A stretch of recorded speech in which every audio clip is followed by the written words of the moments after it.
Proyek pengembangan kawasan Mandalika di Lombok, Nusa Tenggara Barat ternyata meninggalkan utang 4,6 triliun rupiah.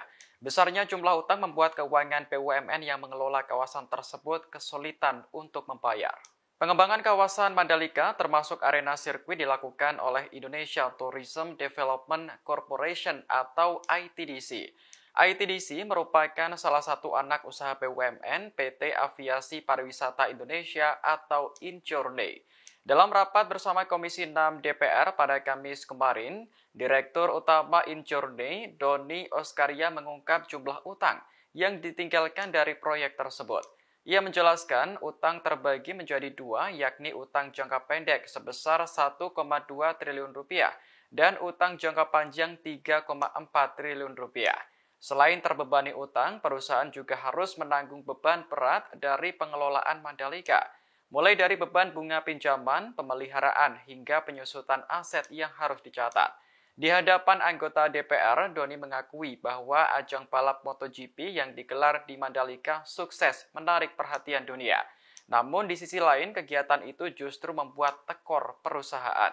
Menurut Doni, satu-satunya cara untuk melunasi utang jangka pendek yakni dengan meminta modal dari pemerintah melalui penyertaan modal negara. Nilai yang diajukan yakni sebesar 1,19 triliun rupiah. Sedangkan untuk utang jangka panjang, pihaknya akan mencari cara lain untuk melunasinya. Overall tadi lebih banyak pertanyaan Pak Pimpinan mengenai Mandalika. Nah, kesempatan ini perlu saya sampaikan background daripada Mandalika karena saya ditanya pendapat saya secara provisional bagaimana saya melihat Mandalika. Yang pertama, yang perlu saya sampaikan bahwa kami sebetulnya adalah menyelesaikan problematika yang ditinggalkan Pak Ketua. Jadi kalau saya ditanya, saya juga kalau uangnya hari ini 1 triliun saya minta untuk pengembangan, saya pasti tidak akan minta. Tetapi 1 triliun ini adalah menyelesaikan hutang yang ditinggalkan oleh sebelum kami mengambil alih Mandalika. Jadi ini adalah penyelesaian hutang yang 1 triliun. Sebagai gambaran Bapak Pimpinan, itu waktu kita mengambil alih Mandalika, itu posisinya adalah mereka mempunyai short term liabilities 1,2 triliun. Mereka mempunyai long term liabilities 3,4 triliun. Dengan sumber repayment capacity hanya dari Nusa Dua.